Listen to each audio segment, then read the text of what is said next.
We're here in a hotel room in Moscow, not your home.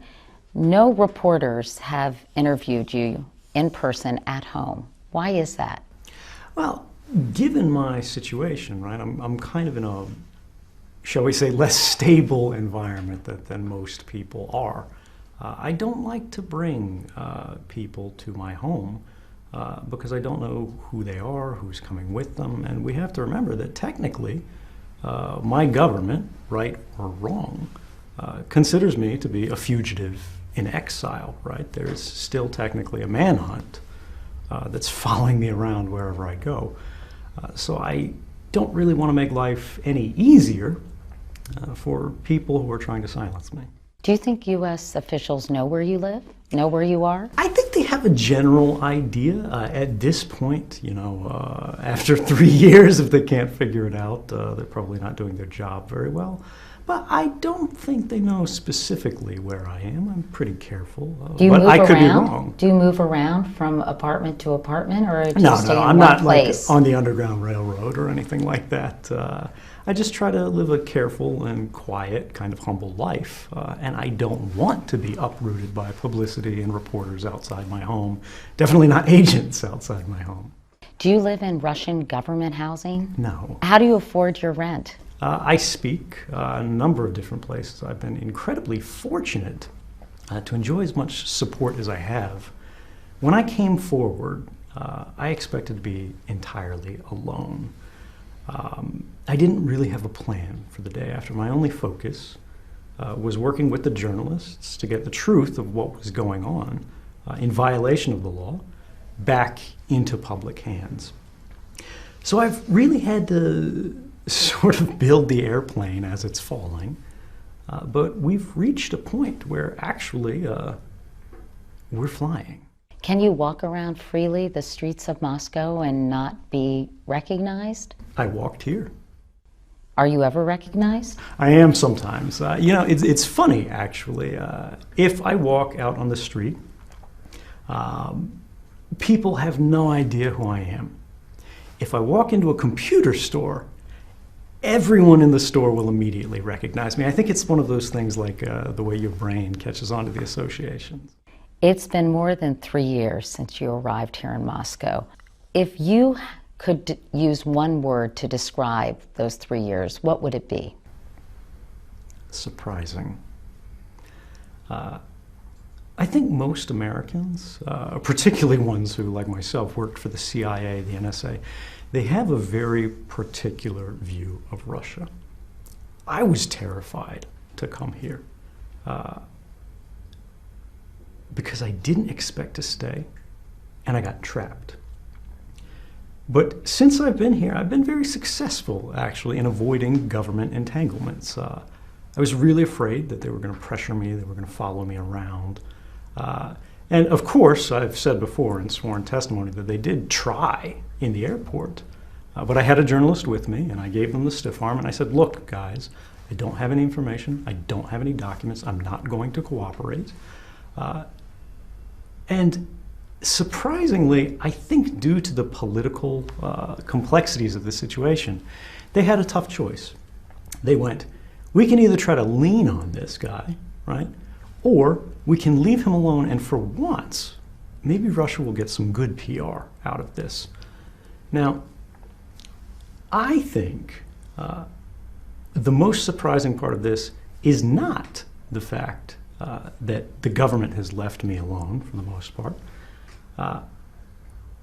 but the fact that Russia is not this disastrous and sad place. They have very troubled politics, as many countries do.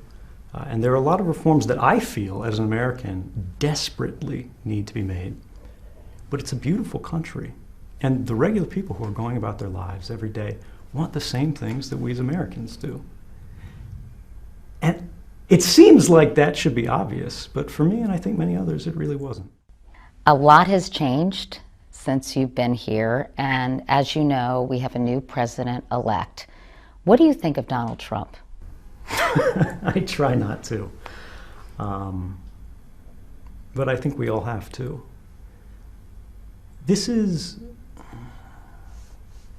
This really feels like a year in which everybody was wrong about everything. So many people had predictions, so many people had ideas, and I think most Americans, whether they worked in the press, whether they were ordinary people, simply could not imagine we would be where we are today. And yet here we are. Now, the reason I say I try not to think about Donald Trump is that we shouldn't be focusing on people. We should be focusing on the directions, the impacts, the policies that this will lead to. Presidents come and go, policies stay. The executive director of Human Rights Watch, Ken Roth, said just a few days ago that he thinks we're seeing the rise of a new kind of leader in different countries around the world, a more authoritarian leader who sees rights not necessarily as a good thing, but as a barrier to implementing the will of the majority. But from my perspective, and I believe this is a fundamentally American idea, this is what rights are for. Rights are the only thing that stands between decades and centuries of democratic progress and one election that changes everything and leads to, rather than an enlightened society, a tyranny of the majority. Now, that's not to say what's coming, but when we have all three branches of government suddenly captured and controlled by a single party, that is a moment of systemic risk. And we need to think about what that means could be coming, what the risks are, and what we can do as citizens, how we can be more active in ensuring the country that we've built over so many years continues to be built in the right way. I think tomorrow is very uncertain right now. But we shouldn't be afraid of that. We should recognize that. We should prepare for that. Don't be afraid, be ready. What worries you the most about a Trump presidency? The main things that I would be concerned about are policies that aren't pursuing a positive vision.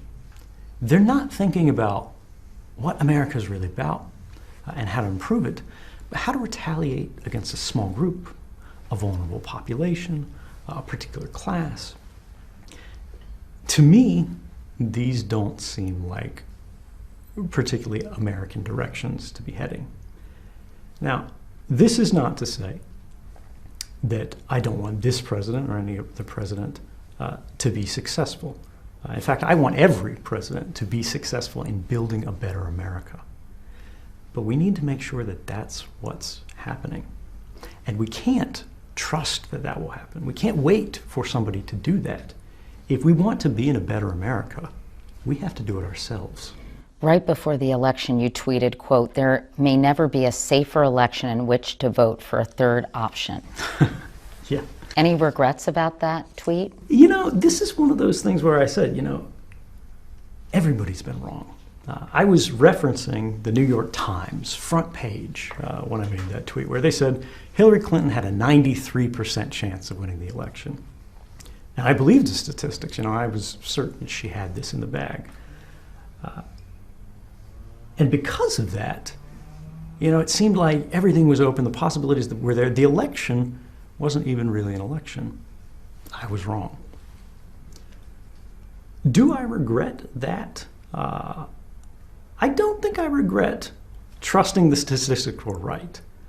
Because I think, particularly when we're focused on scientific methods of polling, we need to be able to recognize that experts have information, they're using methods, and this should be reliable. We should take this into account. Before the election, as you know, the DNC and the Clinton campaign were both hacked. U.S. intelligence officials, including the head of Homeland Security, have said they believe only Russia's senior-most officials could have authorized those hacks. Do you think Russia was behind those hacks? I don't know.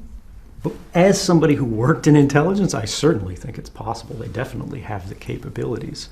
And there is, I think, a broad consensus among U.S. intelligence officials, at least as has been sort of promoted in the news, that Russia did have some responsibility behind this.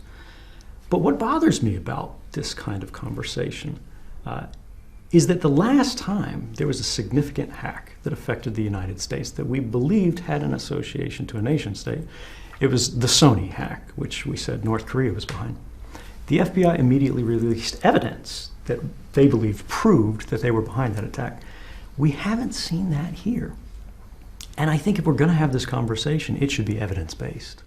Other than the fact that they've said complimentary things about each other, why do you think Vladimir Putin would want Donald Trump to be president? Or did he simply abhor the possibility of Hillary Clinton in that role? I think it came down to the idea generally, right or wrong, that Hillary Clinton had a very clear set of policies that Russians would consider to be anti-Russian. Donald Trump's policies, no one has any idea what they are. No one has any idea what they mean. Even for him himself, it seems. They change quite frequently, sometimes within the space of weeks, sometimes within the space of days. And they may have preferred uncertainty to certainty. The DNC and the Clinton campaign emails were obtained by WikiLeaks. I'm just curious, how do you feel about Julian Assange and his wholesale dumping of these emails?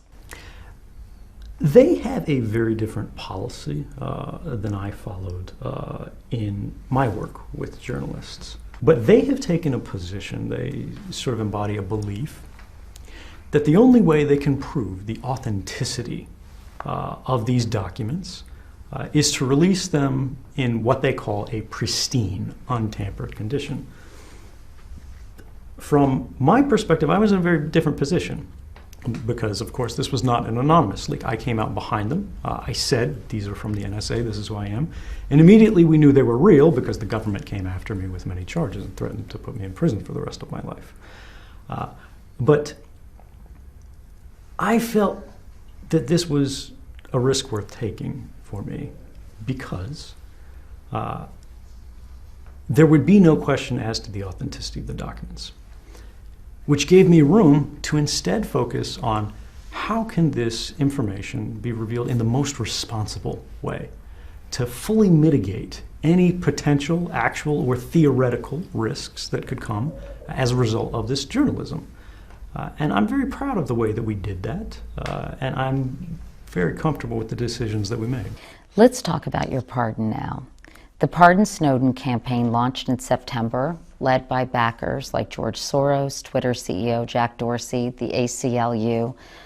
What do you think your chances are that President Obama will in fact pardon you? Well, I'm not counting on it, and this is the key here.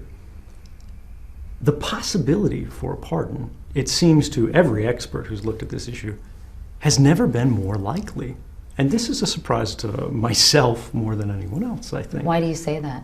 Well, just a few days ago, we had 15 members of the Church Committee. Most people may not remember what they are, but in the 1970s, the intelligence organizations went through the greatest period of oversight of their history. They sort of pulled up the blankets and looked at what was happening at the CIA, the NSA, the FBI. They were writing letters to Dr. Martin Luther King Jr., saying that they had tapes of what he had done in hotel rooms, and if he didn't commit suicide, they were going to release them and destroy his reputation. They were secretly administering psychedelic drugs to college students to see the impacts they would have. They were engaging in assassination operations that were contrary to both American and international law. All kinds of crazy things. These individuals who are experts in what's going on in intelligence at the classified level, who worked for the government, right? These aren't sort of hippie reformers or anything like that. They argued that President Obama should seriously consider leniency in this case. They said that this case has caused far more benefits to American society, which I think is uncontroversial at this point, than any claimed harms for which we've never seen evidence. If you had 1 minute to make your case face-to-face to President Obama, what would you say to convince him to pardon you? I wouldn't. I would respectfully say to the president, I understand you have an incredibly difficult job. No one wants to be a whistleblower. This is something that's hard to do. It's hard enough to stand up to a bully in your life, to your boss in the office, much less the combined might of the National Security Agency, the FBI, and the apparatus of government. Nobody's going to volunteer for that. Nobody's going to sort of take this as a precedent and it's going to open floodgates. But there's one thing that I would hope he understands, and I think based on his recent statements, he does. He said that my actions and this journalism raised legitimate concerns. We're living in a time today where journalism is occurring in an environment of an extraordinary threat. And as official sources of information for the American citizen, the American voter, begin to dry up, confidential sources, the sources upon which the best journalism has always relied, people in government who know the reality of what's actually going on, particularly when the operations of government start to go out of bounds, are critical now. And this is America. When something goes wrong, don't we want somebody to stand up and say something about it? Are you saying it's particularly important in a Trump administration or in a Republican-controlled Washington? I don't think it's about party. I don't think it's about person. I do think the incoming president has definitely said he plans to break some furniture, right? He would be the last to deny this. And that means we need to be careful. That means we need to prepare. Donald Trump tweeted about you in 2014, writing, "Snowden is a traitor. When our country was great, do you know what we did to traitors?" Meanwhile, his pick for CIA director, Kansas Congressman Mike Pompeo, has called you a liar and a criminal, and in at least one interview also called for your execution. What's your reaction? I wonder when it is that he thinks America was great. Because if you remember what we did to traitors in 1776 and afterwards, we made them president. We're a country that was born from an act of treason against a government that had run out of control. Now, this is not to say that breaking the rules is something that should happen all the time, but we should always make a distinction that right and wrong is a very different standard than legal and illegal. The law is no substitute for morality, here or then. Are you saying what you did was right? I think, yeah. Or legal, or both? I would not have done it if I didn't believe it was right. But you would acknowledge it was illegal? I definitely would say it's pretty sketchy there. But look, every act of progression in our nation's history has involved tension with law. Whether it was the abolition of slavery, whether it was the enfranchisement of women, whether it was the birth of our nation, laws were broken, and that's because the laws were wrong. There is a lot of talk out there, including among top-ranking intelligence officials, that Vladimir Putin may hand you over to the United States as a goodwill gesture to the Trump administration. How concerned / nervous are you about that possibility? I'm actually kind of encouraged. Encouraged? For completely different reasons. It wasn't so many years ago that people were saying, this guy's a Russian spy. But countries don't give up their spies. And if my recent criticism of the Russian government's internet policies, criticisms of their human rights records, have been so severe that even my greatest critics in the intelligence community are now saying, oh yeah, he's a liability, they want to get him out of there, that's a vindication. A vindication of what? The fact that I'm independent, the fact that I have always worked on behalf of the United States, and the fact that Russia doesn't own me. In fact, the Russian government may see me as sort of a liability. So you wouldn't mind if Putin said, extradited you and said, here you go, President Trump, Well, who wouldn't? I mean, that would obviously be something that would bother me. That would obviously be something that would be a threat to my liberty and to my life. But what I'm saying here is that you can't have it both ways. You can't say this guy is a bad guy who's like a Russian tool or something like that. At the same time, you say he's going to be traded away. What I'm proud of is the fact that every decision that I made, I can defend. Another option for you is a plea deal. What can you tell us about the ongoing conversations between your legal team and the Justice Department? Well, I can't get into any confidential legal conversations. What I can say is what's been made public so far, which is that I've only ever had a single condition for returning to the United States, volunteering to go to court, and very likely to prison. And that's that the government guarantee a fair trial, an open trial, where they don't try to control what I can say and what the jury can hear.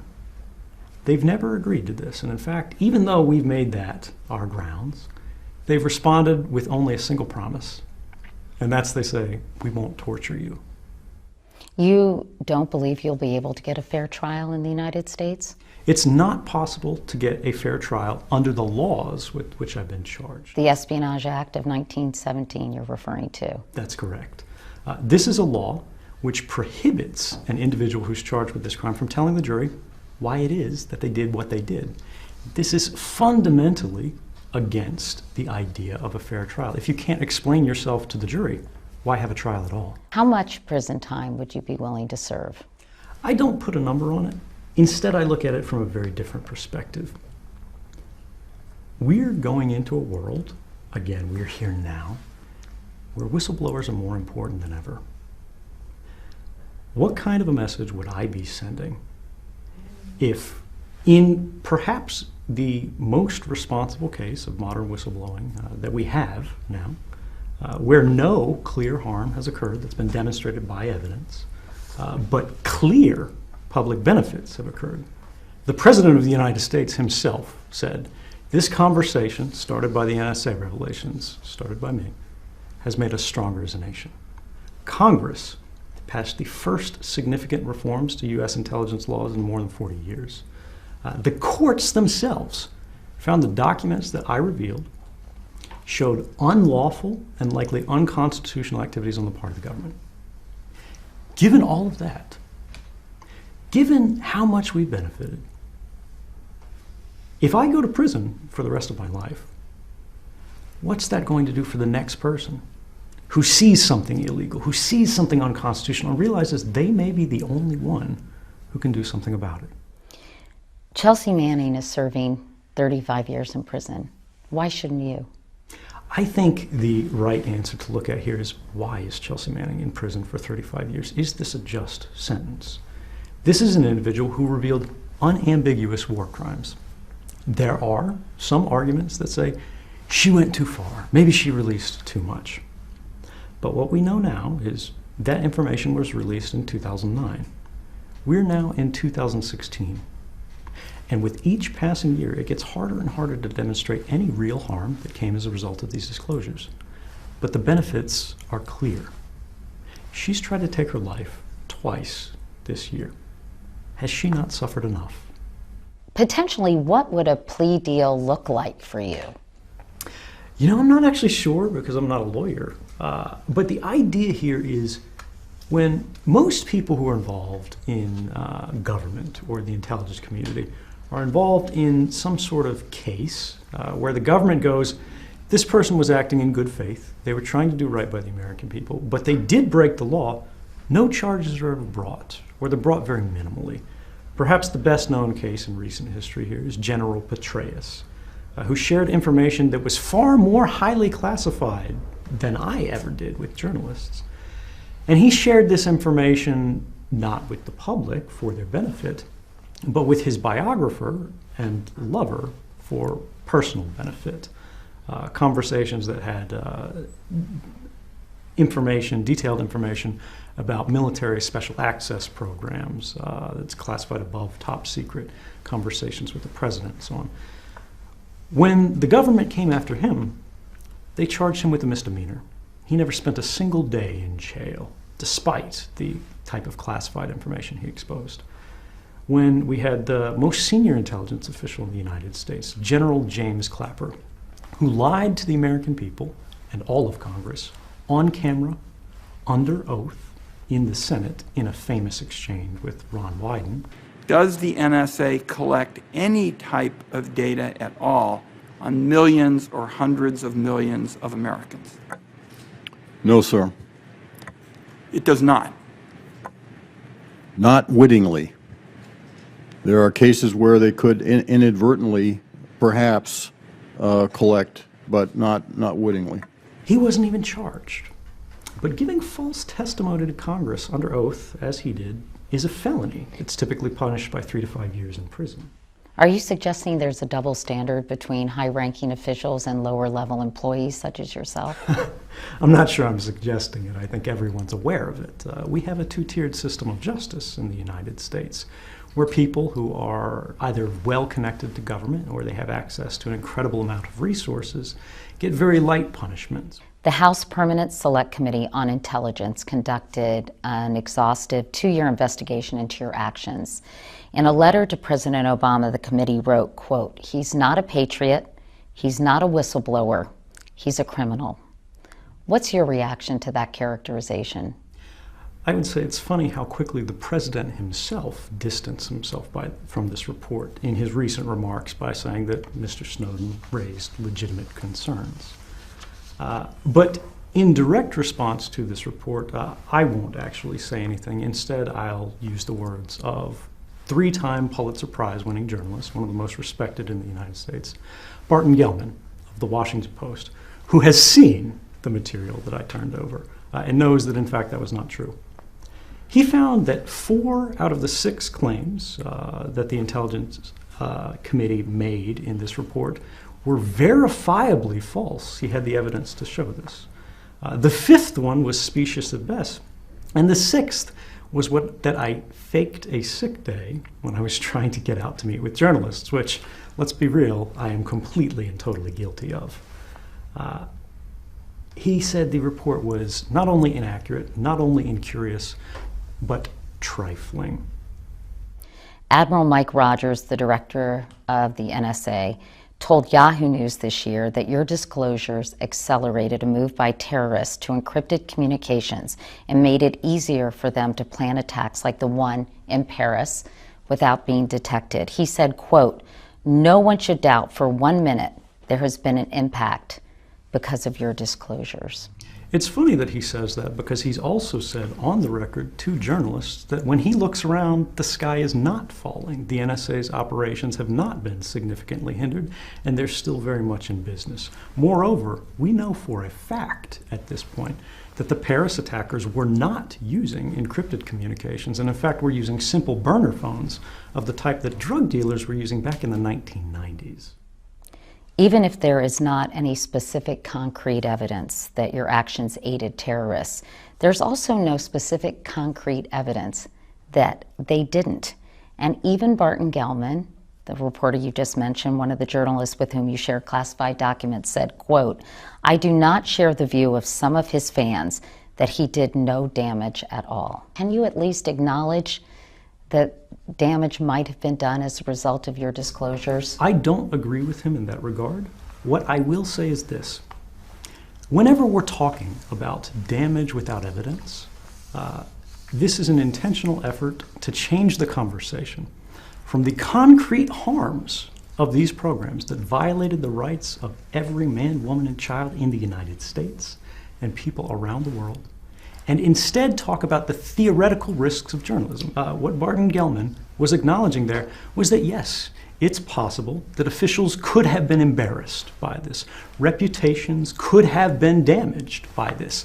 And the intelligence community considers this to be a matter of national security.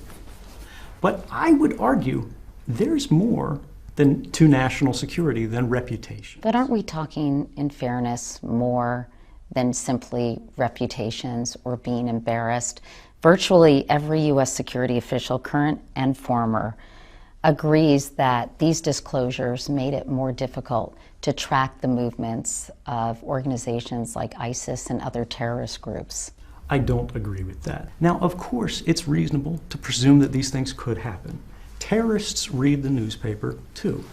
But I'll tell you, terrorists already knew the NSA was coming after them. And what we saw in the newspaper wasn't anything that they didn't already understand. What was revealed in the newspaper was only a surprise to Americans and ordinary citizens. How many documents were provided to journalists? This is a good question, but I have to say, remember, I am still under active investigation, so I can't answer FBI-style questions on camera. Because the number has ranged from 50,000 to, as you said, 1.5 million. You can't give us any idea? What I can tell you is the journalists, and there are several of them, have consistently said the government's numbers are ludicrous overestimates. You also revealed to a reporter at the South China Morning Post that the U.S. was conducting surveillance of people and organizations in China. Why did you do that, and wasn't that a violation of U.S. security and national interest? I don't think so at all. The type of surveillance that we were talking about was not of the Chinese government. It was not about the Chinese military. It was not about any valid intelligence targets. This was about civilian infrastructure, hospitals, universities that had been digitally hacked and compromised by the United States that caused a real threat to life. Now, it's not to say the U.S. shouldn't engage in any hacking, but when we start hacking hospitals, this is something that we as a public need to decide if it's a step too far. You're not anti-surveillance writ large, are you?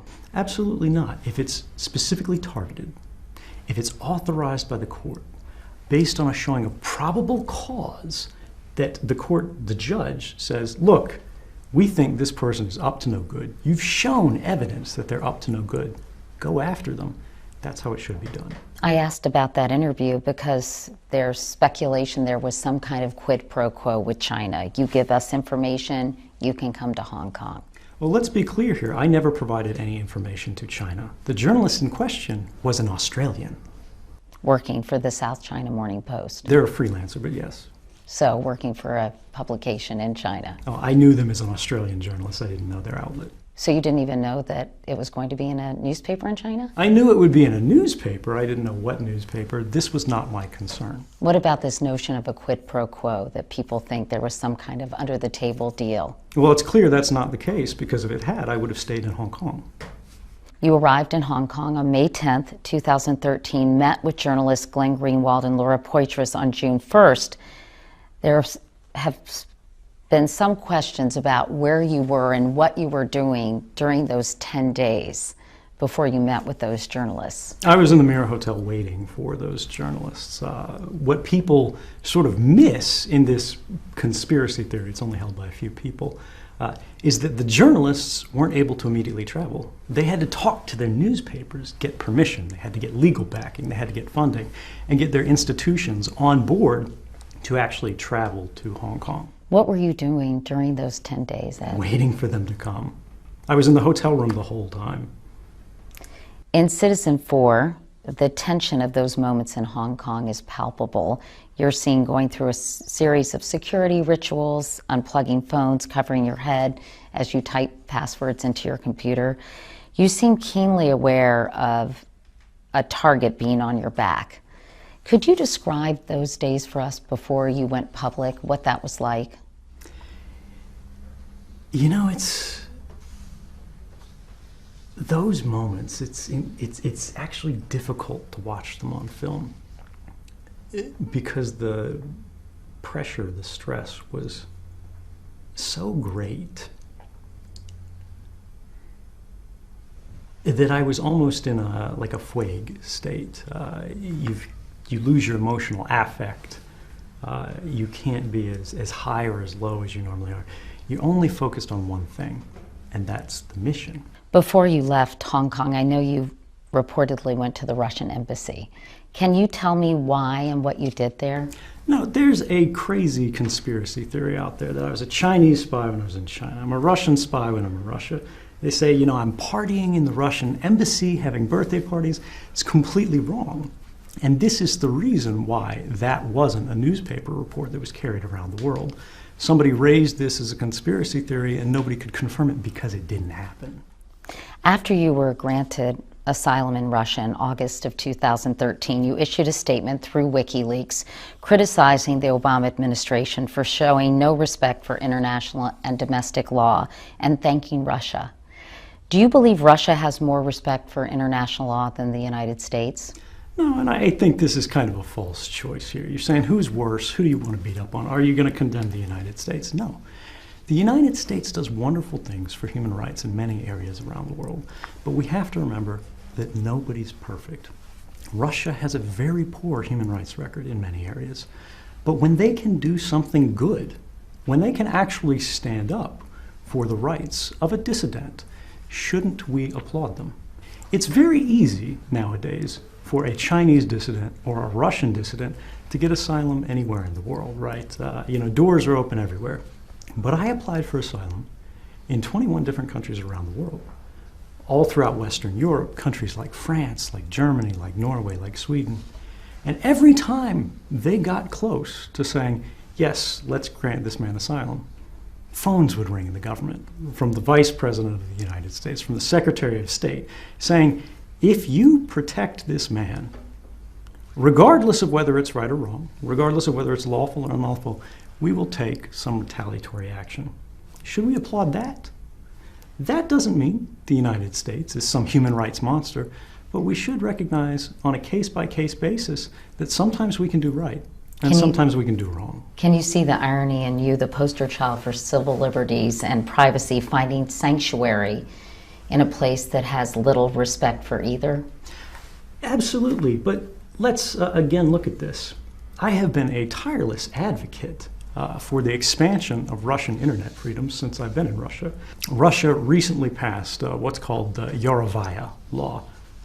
Colloquially, it's called the Big Brother law. That's an internet surveillance law. I said on passage, it was a dark day for all Russians. It was taking money from the average Russian citizen. It was narrowing the scope of their rights. This is a wound on Russian society. And believe me, that's unlikely to win me any friends in Russian government. But it's something that needs to be said. I know that you have said you did not provide any documents or share any intelligence with the Russian government, but I want to ask you about something that was published last June where a member of Russia's parliament publicly conceded that you did in fact share intelligence with the Russian government. What did you make of that? I'm really glad you asked that because this is a broadly misreported point. This individual didn't actually say that. It's a mistranslation based on an NPR report where this individual in Russian said, let's be frank, I think they were speculating that Russia's services would of course approach me and that I would share information with them. It didn't happen. I've never shared information with Russia's intelligence services. Let me ask you about Vladimir Putin. Have you ever met him? I have not met Vladimir Putin. This is kind of a surprising thing. I mean, in the United States, the number of people who meet the president is pretty limited. He's a busy guy. He's got a lot going on. But people seem to think that I'm going ice skating with Vladimir Putin in Red Square, every weekend. We're riding polar bears over the tundra. Yeah, no, I've never met the Russian president. I have no intention to. Do you have to be careful what you say about him, given that this country has provided you sanctuary? I don't know if I am supposed to. I haven't done a very good job. You have been critical of him, haven't you? I have. And you feel comfortable doing so?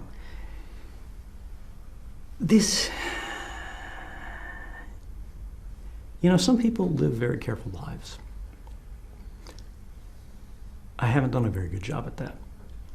If safety was my number one priority, I never would have left Hawaii. I would still be working at the NSA, making an extraordinary amount of money for very little work, violating Americans' rights. No one would know what was going on today. And yes, I'm never going to live a completely stable life. Even if I'm pardoned, even if I return to the United States, there are a lot of people who will disagree with the decisions that I made. But I'm comfortable with them. I realize that the laws of the United States have been changed for the better as a result. The President of the United States, for the first time in our history, has provided privacy protections to people who aren't American citizens as a result. the courts and Congress are finally at least starting to play the role that they were intended to play. No matter the cost, I can be happy with that. You have said that you raised concerns about excessive NSA surveillance with 10 superiors and colleagues, but only one email has been made public, one to a lawyer at the NSA with a legal inquiry critics say had nothing to do with releasing these documents. If you attempted to go through the proper channels, Ed, or at least reached out to colleagues, why didn't you save those communications as evidence? Oh, this is a really good question, right? Because it's one of those that seems like, why doesn't he have this? First off, I'm not an email administrator, so I didn't have access to everybody's email. But these aren't things you put in writing at NSA. Saying, I think the NSA is breaking the law, I think maybe this program is violating the Constitution, is a career-ending move. And the people that I talked to first, my supervisor said, hey, we can talk about this, but you shouldn't rock the boat, and don't write this down. Why haven't you given any names to corroborate the fact that you did in fact try to go through the so-called proper channels? Because if I did that, they would end the careers of these individuals, right? If these individuals spoke on their own without waiting for me, they would go to jail. But there's a broader point here, and this is the idea that proper channels work, that they exist, that they are available. The whistleblower process is fundamentally broken in the intelligence community. It can be said that there is no such thing at all. The proper channels are really a drain into which people, concerns, and cares are flushed. In 2014, Glenn Greenwald, one of the journalists with whom you worked, said, quote, "The most shocking and significant stories have yet to be reported." Are there still bombshells in this cache of documents that have still not seen the light of day? I was very careful when I came forward again to make sure that I never revealed a single secret. This, I believe quite strongly, is the role of free press in our society. This is why the First Amendment is first. They're charged with making these decisions about what we should know, when, and how. They should contest the government's monopoly on controlling information, particularly in the classified spaces. So I'm not going to say if there's something else coming or when, but I will say this. In 2013, before this started, the idea that the government was collecting records of every phone call in the United States was a conspiracy theory. It's not anymore. Some Americans might say, hey, we appreciate your shedding light on this, but for us, security and thwarting a terrorist attack is more important than privacy. This is, a very common sort of throwaway argument from people who are just trying to avoid talking about the topic too much. They say, if you have nothing to hide, you have nothing to fear. Why do you care? They don't think about the origin of that quote, which is literally a piece of Nazi propaganda from Joseph Goebbels. This is not to say the NSA are Nazis. They're not the Stasi. These are good people doing bad things for what they believe are good reasons. Privacy is the foundation of all other rights. I would say arguing that you don't care about privacy because you have nothing to hide is no different than saying you don't care about free speech because you have nothing to say. What is the best thing, in your view, that came from these revelations? Before 2013,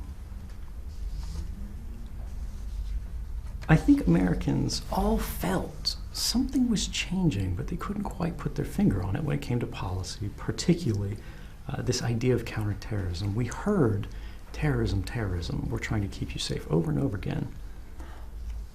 But it seemed that these programs weren't actually keeping us safe. We didn't know it at the time, but the NSA was tapping every phone in the United States, and yet it didn't stop the Boston Marathon bombings.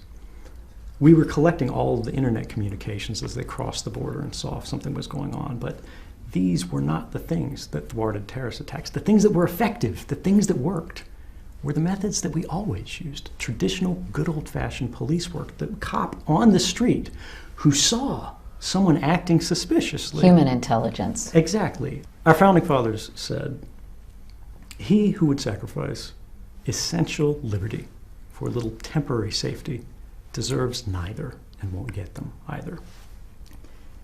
This is very much what we are waking up to. The idea that in many ways the public has lost their seat at the table of government as an equal partner. I know your residency permit runs out, Ed, in 2017. If it's renewed, are you prepared to live in Russia for the rest of your life? And what are your other options if it's not renewed? This is actually not my first foreign posting on behalf of the United States. When I worked for the CIA, I was in Switzerland. When I worked for the NSA, I was in Japan.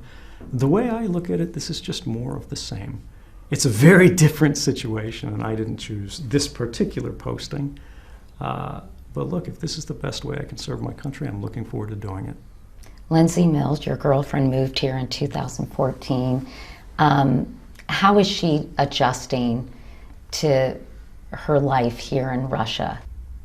You know, it's surprising how adaptable people are. It's not easy living in exile for anyone.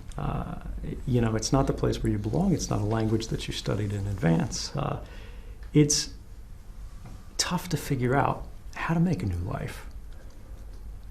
But she is an incredible person because I signed up for this. I knew what was coming. I was volunteering for these risks. I couldn't tell her in advance because if I did, the FBI would treat her as an accomplice. They would try to put her in prison instead of me. You basically said, I'm not going to be home when you get back. Yes, and I mean, imagine that. It probably makes me the world's worst boyfriend. But she didn't hate me for it. In fact, she seemed to love me more because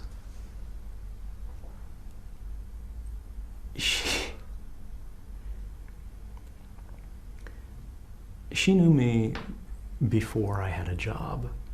She knew me before I was making good money. And she cared about me then.